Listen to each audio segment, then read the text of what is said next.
Assalamualaikum warahmatullahi wabarakatuh. Pada kesempatan kali ini, kami dari kelompok 5 akan mempresentasikan studi kasus yang telah kami buat yang berjudul Formulasi Strategi Korporat Studi Kasus PT Indofood Sukses Makmur. Next.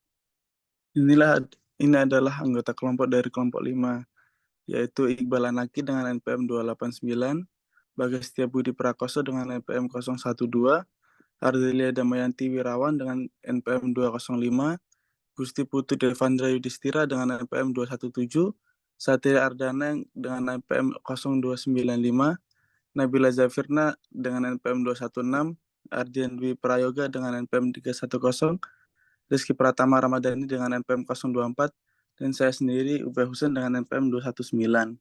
Next.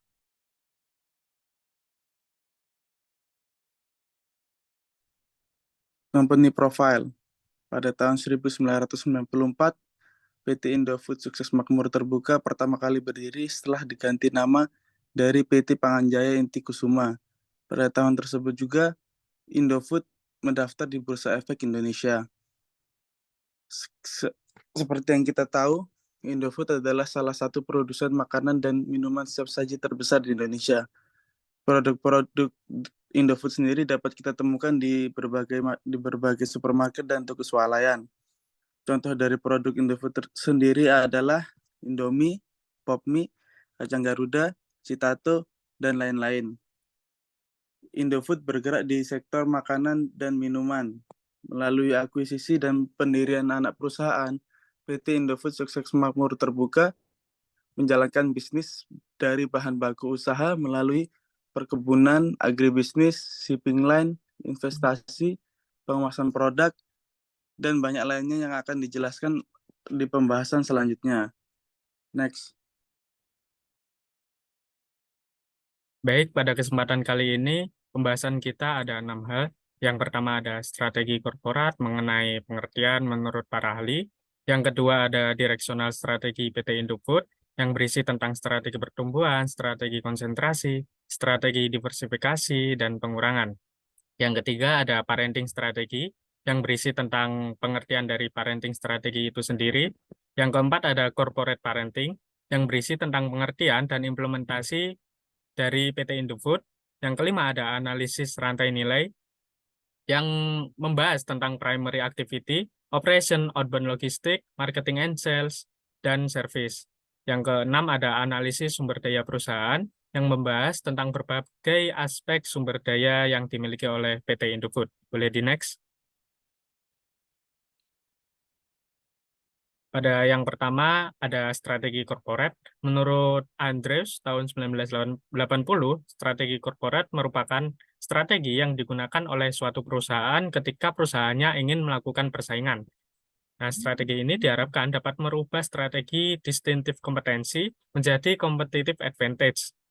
Distinctive kompetensi sendiri merupakan tindakan yang dilakukan oleh perusahaan agar terlihat lebih baik dibandingkan pesaingnya. Sedangkan competitive advantage merupakan keunggulan bersaing, di mana perusahaan memiliki keunggulan yang sulit diimitasi atau sulit ditiru oleh perusahaan pesaing, sehingga menjadi nilai tambah atau nilai positif yang dapat meningkatkan dibandingkan dari pesaingnya. Nah, strategi korporat ini dapat menentukan bisnis apa yang ingin dikembangkan, bisnis apa yang ingin dipertahankan, dan bisnis apa yang ingin dilepas merupakan masalah krusial yang ada di strategi korporat. Sedangkan menurut Ciptono dan Fakhrudin tahun 2012, strategi korporat yaitu strategi yang digunakan untuk mengidentifikasi portofolio bisnis yang mengubah total hubungan dan cara bisnis perusahaan. Strategi korporat dapat menjadi bagian yang harus disiapkan sedini mungkin dan dilaksanakan sedemikian rupa hingga menjamin keberlanjutan suatu perusahaan. Boleh di next?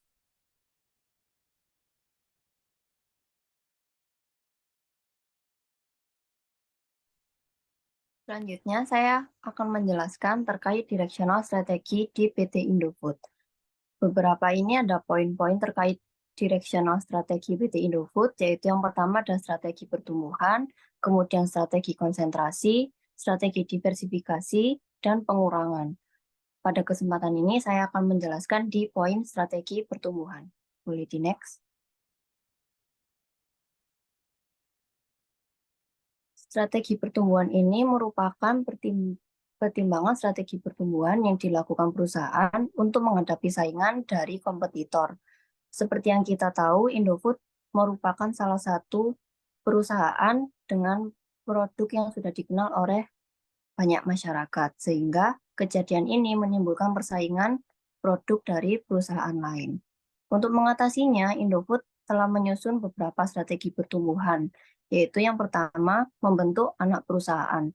Pembentukan anak perusahaan ini dilakukan PT Indofood untuk melakukan produksi dan operasionalnya.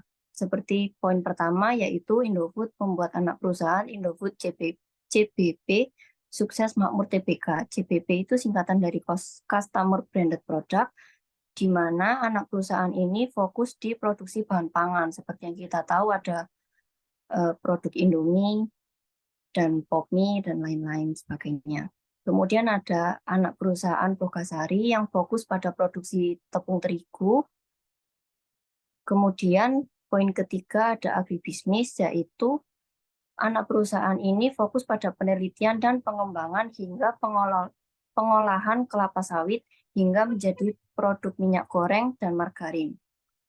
Kemudian ada poin distribusi. Anak perusahaan ini fokus di distribusi produk secara menyeluruh ke seluruh Indonesia maupun ke internasional. Anak perusahaan ini berperan sebagai pihak ketiga. Kemudian poin terakhir yaitu budidaya dan pengelolaan sayur, di mana anak perusahaan ini menjalankan perusahaannya dengan melakukan keberagaman produk bermerek. Selanjutnya, yaitu ada pembuatan lisensi untuk distribusi luar negeri.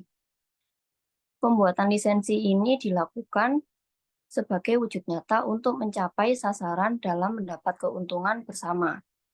Pada poin pertama, yaitu ada pembuatan lisensi produk Indomie kepada Saudi Arabia, Nigeria, dan Serbia.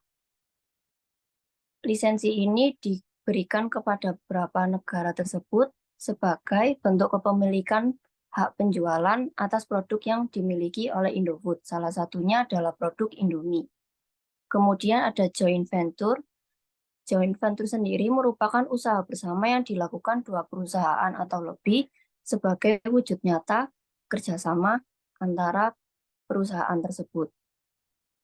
Pada joint venture ini, PT Indofood telah melakukan kerjasamanya dengan perusahaan Nestle, di mana Nestle ini diberikan lisensi penjualan atas produk yang dimiliki Indofood.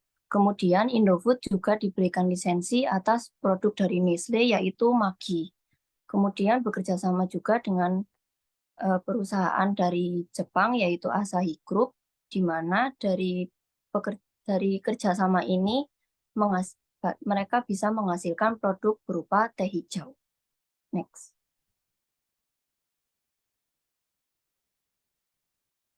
Ya, selanjutnya akan dijelaskan oleh rekan saya.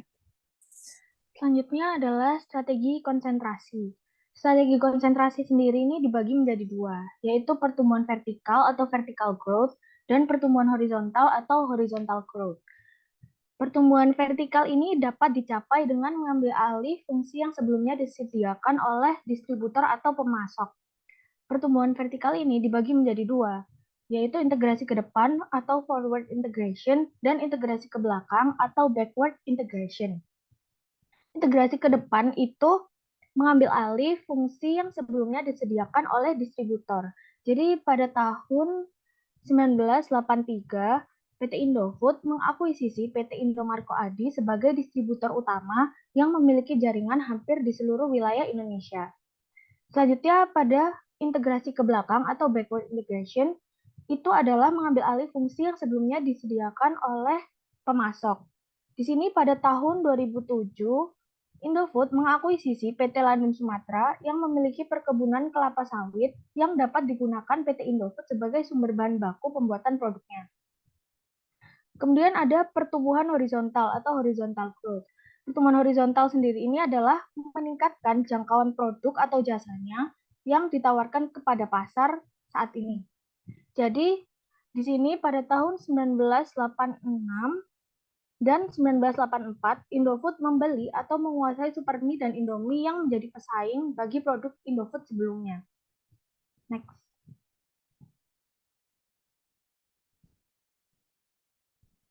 Kemudian ada strategi diversifikasi. Strategi diversifikasi ini dibagi menjadi dua, yaitu diversifikasi terkait dan diversifikasi tidak terkait. Diversifikasi terkait ini adalah penambahan produk baru yang masih berkaitan dengan produk yang sebelumnya sudah ada. Di sini Indofood menambahkan produk Indomie, Popmie, Promina atau biskuit, Cap Enak atau susu kental manis, dan Citato. Kemudian ada diversifikasi tidak terkait. Diversifikasi tidak terkait ini adalah penambahan produk atau jasa yang berbeda dengan produk yang atau jasa yang sebelumnya sudah ada. Di sini PT Indofood melakukan investment kepada PT Bina Makna Indo Pratama dan melakukan shipping kepada Pascari, PT Ltd, dan PT Indo Bahtera Era Sejahtera. Kemudian PT Indofood melakukan jasa investasi dan manajemen kepada PT Prima Intipangan Sejati. Next. Selanjutnya akan dijelaskan oleh teman saya.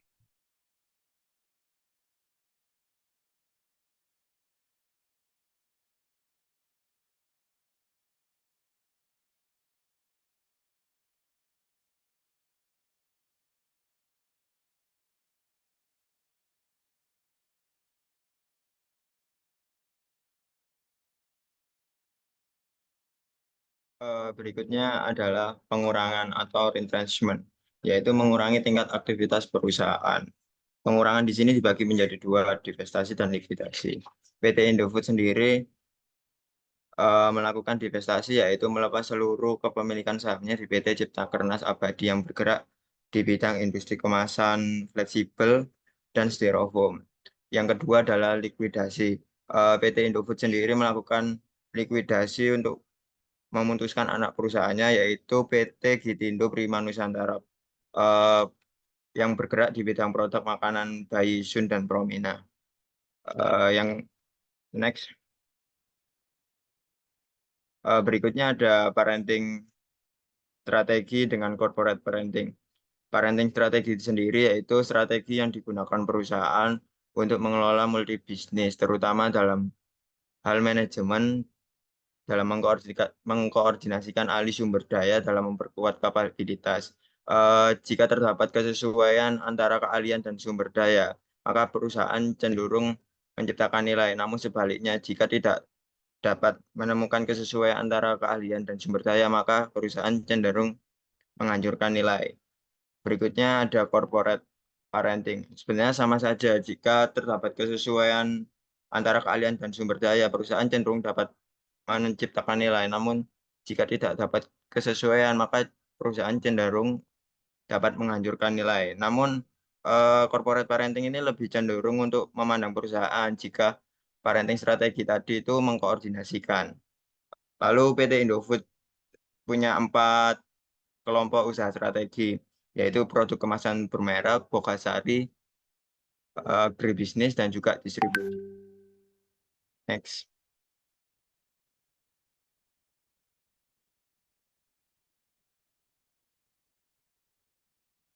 Baik, selanjutnya saya akan menjelaskan tentang analisis rantai nilai. Nah, pada analisis rantai nilai ini ada beberapa tahapan, di antaranya pada tahapan pertama yaitu inbound logistik atau logistik masuk, yang dimana logistik masuk ini mencakup fungsi seperti penerimaan, pergudangan, dan pengolahan inventaris, seperti pemenuhan bahan baku mentah untuk diproduksi ke tahap selanjutnya. Dan tingkatan yang kedua itu operation atau operasi. Nah, operasi ini mencakup proses untuk mengubah bahan baku mentah menjadi produk jadi, seperti pada produk Citato, yang dimana pada bahan mentah seperti kentang diolah menjadi keripik kentang dan diolah menjadi produk Citato tersebut. Dan tingkatan yang kedua yaitu onbound logistik atau logistik luar. Nah, logistik luar ini mencakup kegiatan untuk mendistribusikan produk akhir ke konsumen yang melibatkan distributor. Nah, tingkatan yang keempat yaitu marketing and sales atau pemasaran dan penjualan. Nah, pada pemasaran dan penjualan ini mencakup strategi untuk meningkatkan visibilitas dan menargetkan pelanggan yang tepat, seperti periklanan, promosi, dan penerapan harga. Dan tingkatan yang terakhir yaitu service atau layanan. Nah, layanan ini mencakup program untuk memelihara produk dan meningkatkan pelanggan konsumen dan meningkatkan pengalaman konsumen. Nah, seperti layanan pelanggan, pemeliharaan, perbaikan, dan pengembalian dana. Next.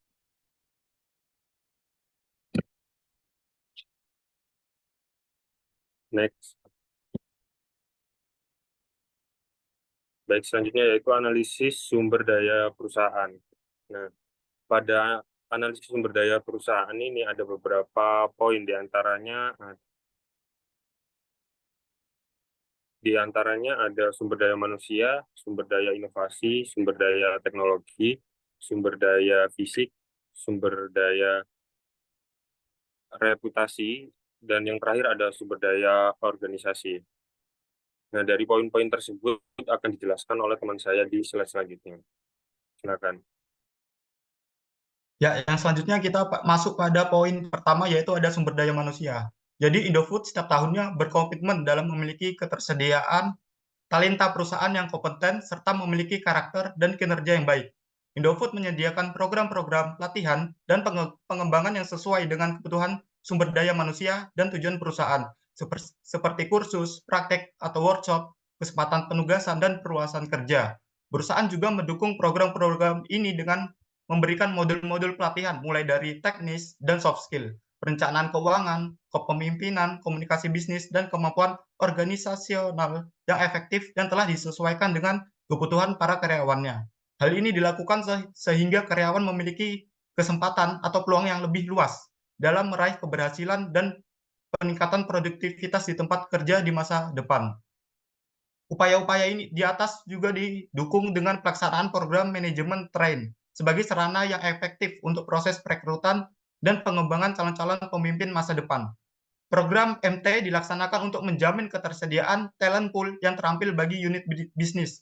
Dari tahun ke tahun, program MT telah mendukung perseroan dalam mengidentifikasi talenta yang tepat dalam mengembangkan tanggung jawab yang lebih besar untuk perluasan usaha atau mengisi posisi-posisi yang tersedia karena proses pensiun, rotasi, ataupun alasan lainnya.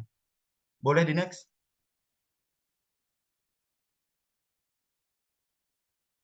Yang selanjutnya itu ada sumber daya inovasi. Untuk meningkatkan kemampuan dalam mengelola aktivitas sumber daya manusia yang semakin kompleks, digitalisasi menjadi tidak terpisahkan dari strategi dan proses pengelolaan sumber daya manusia. Perseroan secara berkelanjutan mengembangkan, meningkatkan, dan mengimplementasikan HR informasi sistem untuk training manajemen, recruitment, succession planning, performance management, dan pelaporan. SDM penggunaan Haris telah meningkatkan efisiensi dan efektivitas manajemen dan administrasi sumber daya manusia secara signifikan, serta menyempurnakan alur kerja yang mendukung kelancaran operasional usaha. Indofood ini memastikan terciptanya inovasi yang berkelanjutan dari semua divisinya, terutama divisi utamanya yaitu divisi mie instan, di mana inovasi citra rasa dan variasi produk terus ditingkatkan untuk meminimalkan dampak lingkungan dari sampah kemasan pasca konsumsi. Indofood melakukan beberapa upaya, salah satunya dengan penggunaan bahan baku biodegradable untuk kemasan produk. Jadi bahan baku biodegradable itu merupakan bahan alami, contohnya dari serat kayu, sayuran, dan lain sebagainya, yang dimana itu lebih cepat terurai. Boleh di next?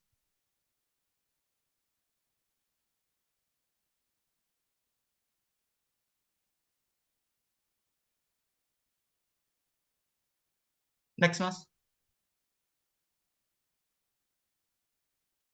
Yang selanjutnya ada sumber daya teknologi. Indofood telah memiliki banyak hak paten untuk produk-produk yang dihasilkan demi menumbuhkan tingkat kepercayaan konsumen dan menjadikan produk sebagai aset berharga untuk perusahaannya.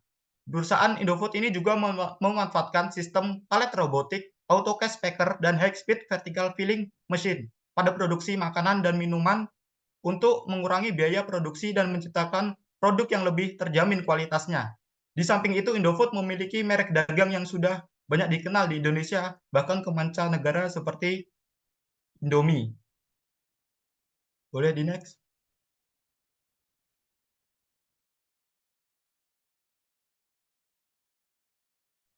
Selanjutnya saya akan menjelaskan tentang strategi sumber daya fisik. Indofood sebagai salah satu perusahaan terbesar di Indonesia tentu memiliki banyak aset yang tangible, antara lain sebagai berikut. Yang pertama, memiliki pabrik atau fasilitas produksi lainnya yang tersebar di seluruh Indonesia, bahkan sampai ke luar negeri seperti Malaysia. Adapun contoh pabrik yang dimiliki perusahaan antara lain pabrik gula, minyak sawit, tepung, teh, kakao, karet, dan lain-lain.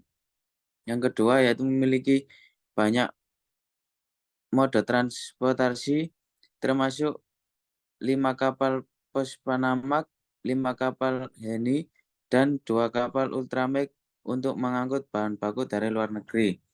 Yang selanjutnya memiliki perkebunan tebu, teh, kelapa sawit, karet, dan lainnya. Selanjutnya berjumlah ratusan ribu hektar, memiliki banyak fasilitas pengolahan, penyulingan gula, minyak, dan lainnya.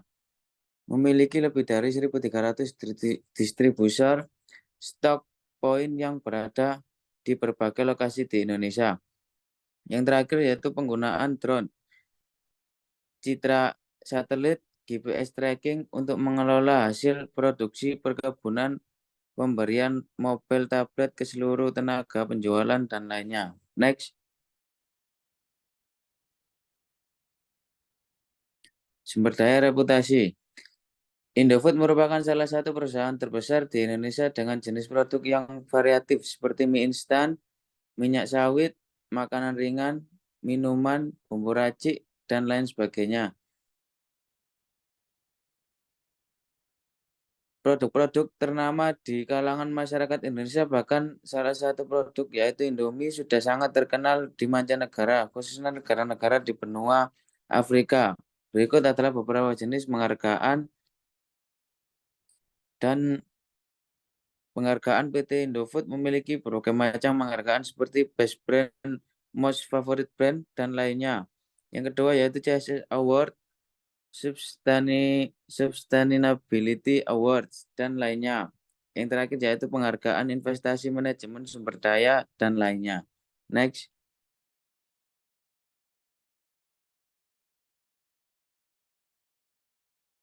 Baik, selanjutnya masih dalam analisis sumber daya perusahaan di bidang sumber daya organisasi ya, ada aktivitas pengendalian yang dilakukan oleh Indofood itu lebih menetapkan kebijakan dan prosedur-prosedur yang sesuai dengan nilai-nilai Indofood.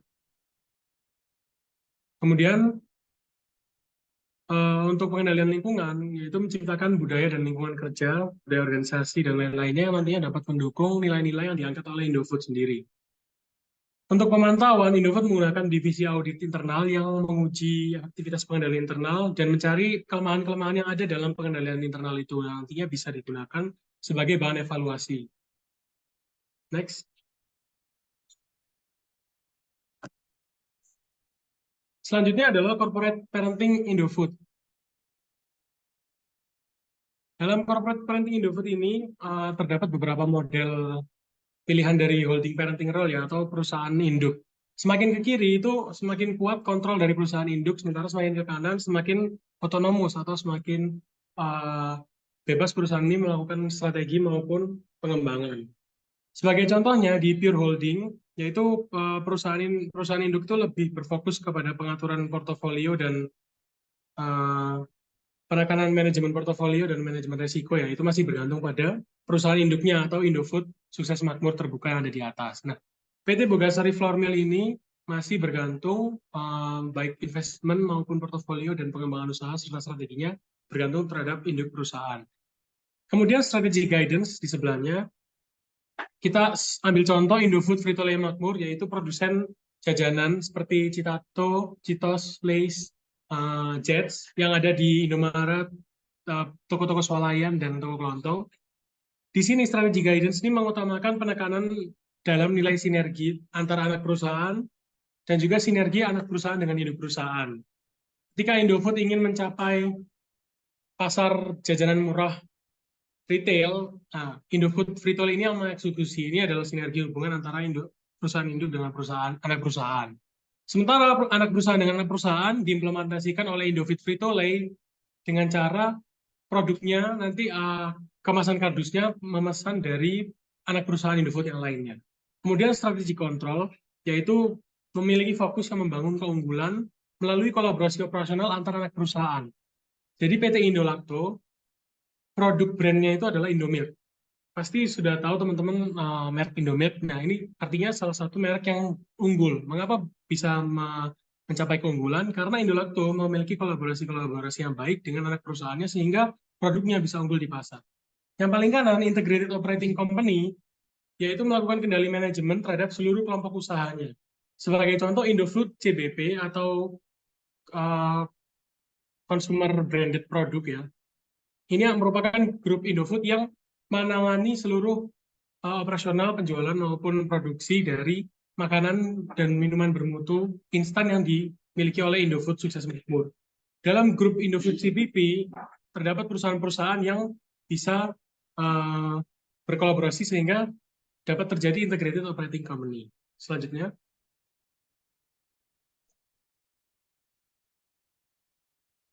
Selanjutnya adalah corporate parenting model. Di corporate parenting model terdapat bagian ini ya, corporate center, operating division, subsidiaries atau anak perusahaan, kemudian shared service center, outsource. Ketiga pihak ini yang nantinya itu diharapkan dapat memenuhi fungsi-fungsi operasi, fungsi bisnis yang nantinya dapat dikerjasamakan, sehingga ini dapat mencapai keunggulan bersaing, serta secara efektif dapat memenangkan pasar. Sebagai contoh, Indofood sebagai perusahaan induk memiliki fokus area atau tugas utamanya itu centralized strategi secara sentral, dia menentukan strategi, kemudian memberikan pengarahan kemana perusahaan ingin berkembang, kemudian mengatur keuangan, kemudian resiko operasional, dan juga mendorong sinergi serta integrasi. Nanti diturunkan ke operating division atau strategic business unit. Strategi business unit ini adalah perusahaan yang dibangun oleh perusahaan induk, jadi tujuannya untuk optimalisasi sumber daya dan memaksimalkan nilai perusahaan. Contohnya seperti Bogasari Flooring Mills. Bogasari Flooring Mills inilah yang akan mengeksekusi strategi dari perusahaan induk. Seperti di poin kedua, di fokus areanya, yaitu develop and execute strategy. Kemudian subsidiaries atau anak perusahaan nantinya akan meningkatkan performa, kemudian mengidentifikasi kebutuhan konsumen, membangun kapabilitas, seperti contohnya Indofood CBP. Indofood CBP ini dalam grupnya dia punya Pine Hill Limited. Pine Hill ini adalah produsen mie instan yang punya pabrik banyak di Afrika seperti Arab Saudi, Maroko, Mesir, Kenya, dan lain-lain. Nah, ini artinya Indofood CBP dapat meningkatkan kapabilitas perusahaan, dapat produksi dan menjual langsung di Afrika, kemudian meningkatkan performa tentunya, dan juga dapat mengidentifikasi kebutuhan konsumen. Sama halnya seperti SRC atau Surya Ringo Container, anak perusahaan Indofood yang memproduksi kardus box. Nah, ini sinergi inilah yang nantinya menciptakan peningkatan performa, kemudian dapat mengeksekusi strategi, mengidentifikasi kebutuhan konsumen, dan membangun kapabilitas. Di sebelah kanan ada pihak ketiga, yaitu shared service center dan juga outsource. Mereka ini yang akan memaksimalkan sinergi, meningkatkan value perusahaan, dan juga diharapkan dapat mendorong efisiensi dengan model corporate parenting ini. Selanjutnya. Baik, jadi kesimpulan dari corporate parenting yang dilakukan oleh Indofood CBP ini adalah Indofood Sukses Makmur ini adalah Indofood Sukses Makmur ingin mendapatkan integrasi yang baik dalam produksi makanan dan minuman instan yang merupakan bisnis utamanya. Itulah kenapa diturunkan ke Indofood CBP. Indofood CBP ini integrasi produksi consumer goods, ya mulai dari produksi, pengemasan, distribusi, sehingga Indofood Sukses Makmur bisa melakukan bisnis lainnya, seperti dalam agribisnis ada Indofood Agribisnis yang dilakukan oleh Salim Ivomas Pratama. Jadi anak bisnis perkebunan, plantation ya perkebunan, terus tongkang juga melalui anak perusahaannya SIMP sendiri, anak perusahaan SIMP seperti PT Samudra Sejahtera Pratama. Jadi perkebunan yang dimiliki oleh Indofood Agribisnis itu nanti bahan bakunya langsung dikirim ke pabrik melalui anak perusahaannya yaitu Samudra Sejahtera Pratama. Kemudian selain di agribisnis, tentunya dalam mengembangkan bisnis, Indofood juga bisa bisa menginvestasikan asetnya, yaitu melalui Indofood Singapore Holdings, yaitu perusahaan yang merupakan holding company, di mana perusahaan ini memiliki anak-anak perusahaan lain yang mungkin perusahaan yang ingin berkembang, perusahaan yang sedang berkembang, perusahaan prospek. Jadi alokasi investment dari Indofood Sukses Makmur Terbuka bisa diurus oleh anak perusahaannya, yaitu Indofood Singapore Holdings. Selanjutnya. Baik, kira-kira sekian yang bisa kelompok kami sampaikan. Kurang lebihnya mohon maaf. Terima kasih. Wassalamualaikum warahmatullahi wabarakatuh.